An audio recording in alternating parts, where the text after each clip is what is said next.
Halo gigs, jumpa lagi dengan Teknoide di sini.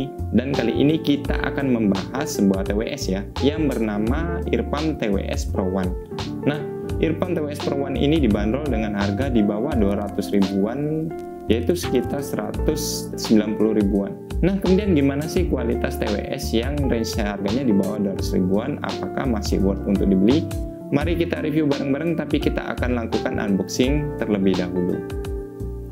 Nah, kemudian ini adalah box dari Earpump TWS Pro One. Kita bisa lihat dari boxnya sendiri berwarna hitam semuanya ya.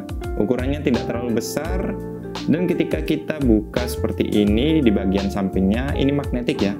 Ketika kita buka seperti ini, maka kita bisa melihat isi di dalam boxnya ini sendiri. Dan kemudian untuk dari segi boxnya ini di bagian depannya kita bisa lihat dari Bluetooth 5.0, dan kemudian ada tulisannya 5 hours playtime, dan kemudian ada beberapa spesifikasi yang dimiliki oleh TWS ini, yaitu diantaranya adalah driver size yang berukuran 13 mm, Bluetooth versinya masih menggunakan Bluetooth versi 5 plus EDR. Kemudian ada beberapa keterangan lainnya, yaitu charging case besar 250 mAh, dan kemudian kita langsung aja buka isi di dalam boxnya. Di dalam boxnya ini sendiri kita bisa lihat dari TWS-nya sendiri yang dibungkus oleh plastik. Kita buka dulu dari plastiknya. Di dalamnya kita mendapatkan dari TWS-nya, dan kemudian kita dapat beberapa keterangan seperti kartu garansi ya. Dan kemudian kita buka di dalam boxnya, kita akan mendapatkan sebuah buku manual, yaitu user manual. Dan kemudian sebuah kabel yang surprisingly ini sudah malah berjenis Lightning ya, bukan dari USB Type-C. Nah, kita akan bahas nanti dari segi kabelnya kenapa dia menggunakan dari Lightning bukan Type-C. Dan kemudian kita langsung aja lihat dari TWS-nya ini sendiri. Dan kemudian ini adalah penampakan dari Earpump TWS Pro One. Nah, sebagaimana teman-teman lihat, memang bentuknya ini sendiri sangat mirip dengan AirPods ya, AirPods zaman dulu, yang bentuknya adalah semi in-ear dengan tangkai yang memanjang seperti ini. Bentuknya sangat mirip, dan kemudian casingnya ini juga bisa dibilang sangat mirip. Nah, di sini saya mendapatkan yang versi warna hitam ya, tapi saran saya mending teman-teman memilih varian yang berwarna putih, karena untuk varian yang warna putih ini terlihat lebih menarik daripada yang varian warna hitam ya. Karena untuk varian yang warna hitam ini sendiri, untuk casingnya ini sedikit glossy, sehingga beberapa kayak guratan-guratan atau bekas dari gesekan-gesekan ini sangat mudah kelihatan ya. Dan kemudian kita bisa melihat beberapa detail di bagian depannya ini. Kita bisa melihat dari logo Sonic Gear, dan kemudian di bagian bawahnya kita bisa lihat dari lubang pengecasan yang berjenis Lightning ya. Tapi dilihat sekilas memang seperti USB Type-C, tapi ternyata bukan. Dan kemudian kita bisa lihat di bagian belakangnya untuk tombol pairing dan engselnya. Di bagian depannya ini ada logo dari Sonic Gear yang kecil seperti ini. Dan kemudian di bagian bawahnya ada dari segi pin chargingnya ya, dan kemudian ada keterangan L dan R, dan beberapa dari lubang speakernya. Ini bentuknya juga sangat mirip dengan AirPods. Memang bagian yang paling saya suka di sini adalah bentuknya yang sangat kecil ya. Jadi ketika kita masukkan seperti ini dan kemudian kita genggam seperti ini, ukurannya ini sangat kecil sehingga mudah dibawa kemana saja. Dan kemudian untuk build quality dari casing ini sendiri nggak seberapa bagus ya, karena memang juga dari segi engselnya ini agak sedikit ublak-uglik di bagian engselnya di sini. Dan kemudian ketika kita buka seperti ini, maka dia akan bisa melakukan seperti auto pairing ya. Jadi memang di sini ada sedikit penjelasan kenapa TWS dari Earpump ini menggunakan Lightning sebagai chargingnya. Karena memang pertama bentuknya mirip dengan AirPods ya, dan yang kedua itu ketika kita buka seperti ini maka dia bisa melakukan auto pairing, dan ketika melakukan auto pairing di iPhone itu maka kemudian akan keluar notifikasi seperti kita menggunakan dari AirPods. Jadi memang kerennya di situ Dan kemudian gimana sih kenyamanannya ketika kita menggunakan dari TWS ini, maka kita akan tes untuk dari segi kenyamanan penggunaannya. Jadi ketika saya pasang seperti ini, maka kemudian keresahan pertama kali yang saya rasakan adalah dari segi fittingnya ini memang agak tidak terlalu melekat dengan sempurna ya. Tapi untuk dari segi TWS-nya ini cenderung sangat ringan dan nyaman untuk digunakan. Jadi meskipun tidak seberapa bagus untuk dari segi isolasi suaranya, memang dari semi in-ear ini tidak bisa mengisolasi suara dengan bagus ya. Jadi suara-suara dari luar ini akan tetap kedengeran, tapi saya sedikit khawatir kalau misalnya kita menggunakannya untuk bergoyang terlalu keras ataupun kita sedang olahraga yang ekstrim, maka dikhawatirkan dari TWS ini akan bisa lepas ketika kita terlalu banyak mengeluarkan gerakan. Ya, bagian dari earpump TWS Pro One ini ada sisi-sisi yang tidak seberapa nyaman ya, yaitu terutama dari segi touch controlnya itu ternyata tidak berada di bagian depan sini ya guys, tapi ternyata berada di bagian bawah samping seperti ini. Jadi gimana ya, ketika saya ingin memakai dari TWS ini, kalau misalnya kita menggunakan TWS tangkai seperti ini kebanyakan, maka kita akan menyentuh di bagian bawahnya. Sedangkan ketika saya menyentuh seperti ini, maka dia langsung otomatis menekan dari sistem touch controlnya. Jadi maka kemudian ketika kita ingin membetulkan posisi dari TWS ini, maka kita akan tidak sengaja menekan dari tombol entah itu pause atau kita akan masuk ke Siri, karena kita akan menekan dari touch controlnya di sini. Jadi memang touch controlnya ini sedikit annoying sih. Jadi kalau misalnya teman-teman ingin memperbaiki dari posisi TWS-nya, maka yang disentuh adalah bagian atasnya aja. Nah, kemudian kita tiba ke bagian yang ditunggu-tunggu, gimana sih kualitas suara yang dimiliki oleh earpump TWS Pro One ini. Setelah saya gunakan untuk beberapa jenis lagu, untuk karakteristiknya ini sendiri, kalau misalnya teman-teman suka yang terutama di bass head ya, saya tidak menyarankan untuk membeli TWS ini karena memang dari segi bassnya ini bisa saya bilang agak kering ya untuk bassnya. Bassnya itu tidak seberapa kedengaran, mungkin karena juga dari efek dari jenis dari TWS earpump ini adalah semi in-ear ya, jadi tidak bisa mengeluarkan suara secara maksimal ke dalam telinga kita. Jadi memang untuk low frekuensi yang dimiliki oleh TWS ini cenderung agak kurang ya.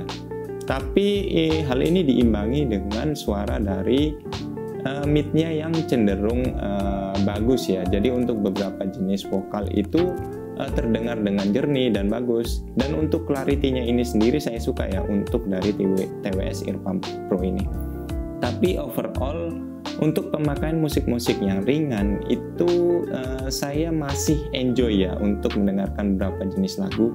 Kecuali untuk yang teman-teman yang suka dari lagu-lagu EDM atau suka dengan lagu-lagu yang jedak-jeduk, maka TWS ini rasanya kurang maksimal untuk mendengarkan lagu-lagu yang ngebass seperti itu.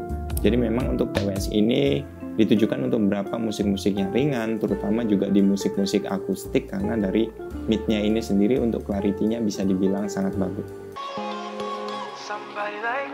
Wondering how to make a play all night, looking your way from out of sight, thinking I should ask if you're doing alright. You weren't easy, so hard to ignore, so magnetic. Before I knew it, we talked and I think about you a cocktail. You told me that you've been waiting for somebody like me.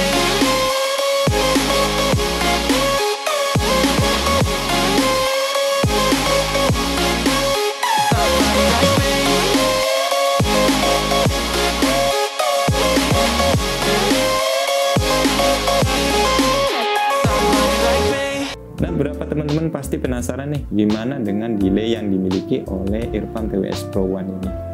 Jadi jangan harap ya bisa digunakan untuk dari segi gaming, karena memang delay yang dimiliki oleh TWS earpump Pro One ini agak sedikit banyak ya untuk delaynya, sedikit mengganggu ketika digunakan untuk game. Tapi memang untuk digunakan untuk hanya sekedar YouTube ataupun untuk mendengarkan musik ataupun untuk dari menonton film, ini sudah tidak terlalu terasa ya untuk delaynya, tapi memang jika digunakan untuk game maka delaynya akan sangat terasa.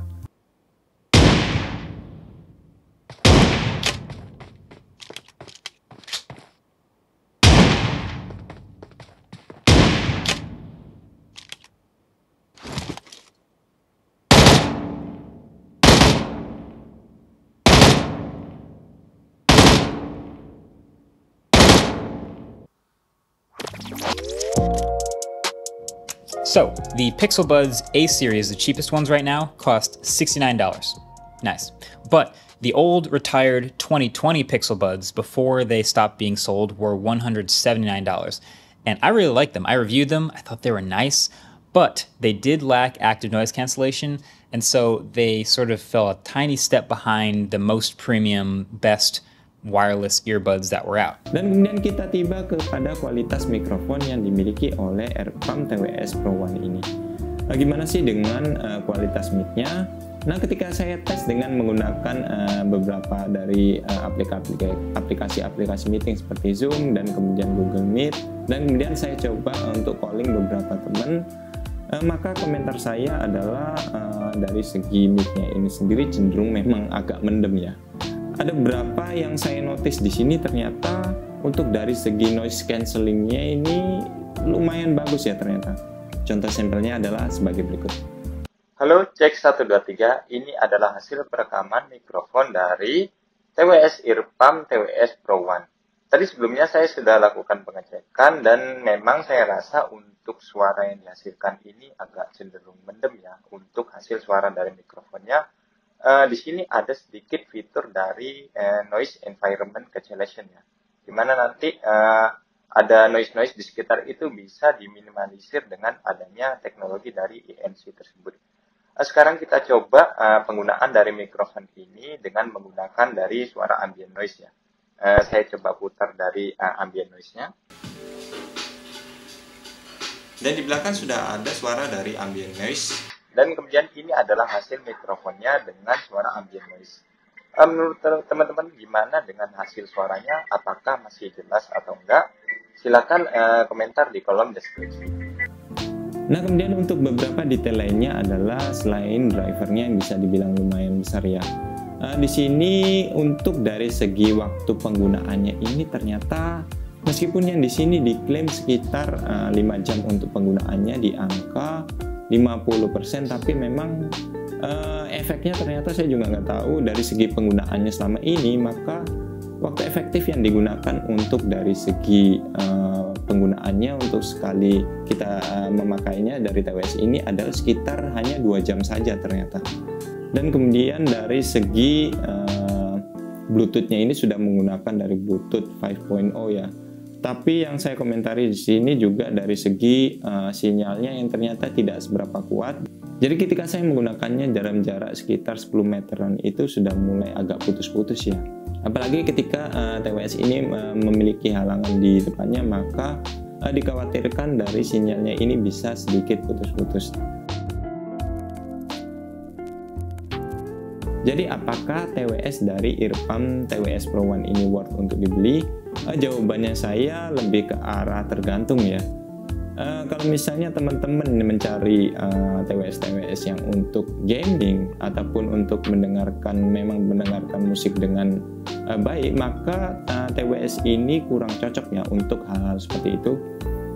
Maka kesimpulan saya lebih ke arah untuk siapa sih TWS dari Earpam ini cocok untuk penggunanya. Maka saya rasa jawaban saya adalah TWS Earpam TWS Pro One ini lebih cocok kepada untuk hal-hal yang ringan ya, seperti melihat dari nonton YouTube dan kemudian mendengarkan musik-musik ringan, dan kemudian kepada orang-orang yang suka dengan bentuk dari TWS yang kecil, yang praktis, mudah dibawa kemana saja. Tapi saya rasa TWS dari Earpam Pro One ini bisa bersaing di pasaran ya, karena dari segi suaranya ini sendiri sudah bisa dibilang lumayan, dan kemudian bentuknya kecil dan praktis, mudah dibawa kemana saja.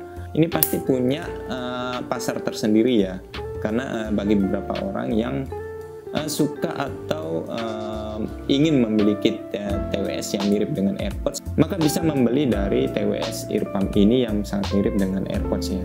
Nah, kemudian itu sedikit review dari saya mengenai TWS yang murah di harga 200 ribuan ke bawah. Mudah-mudahan sedikit nambah informasi kepada teman-teman. Oke geeks, sekian dulu dari Techno Day. Kita ketemu pada episode berikutnya. Peace.